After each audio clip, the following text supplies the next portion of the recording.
Go to the book of Colossians chapter 3. Turn to Colossians chapter 3. There's so many thoughts in the Word of God about God's Word and our relationship and responsibility toward the Word of God. We're in Colossians chapter 3. Look at verse number 16. Colossians chapter 3 and verse number 16. And here the Bible says, "Let the word of Christ dwell in you richly in all wisdom, teaching and admonishing one another in psalms and hymns and spiritual song, singing with grace in your hearts to the Lord." And then verse 17, "And whatsoever you do in word or deed, do all in the name of the Lord Jesus, giving thanks to God and the Father by him." Do it all in the name of the Lord Jesus Christ. And do it with thanksgiving, giving thanks to God and the Father by him.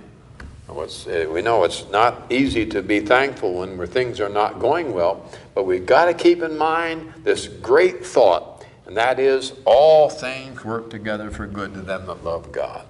So no matter whether it's a trial or whether it's a flat tire or whatever it may be, it's all part of God's plan for our lives as he strengthens us and builds us and prepares us for his service. You see, we're the ones that have been honored to carry the truth of God's word to this lost and ungodly world around us, you see. And so God molds us, and God, yes, there are trials in our lives that's talked about very much in the Word of God.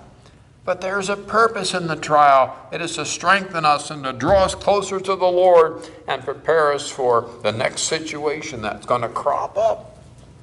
My, what a privilege, what a joy is ours in that we can take the Word of God to the world around us. Well,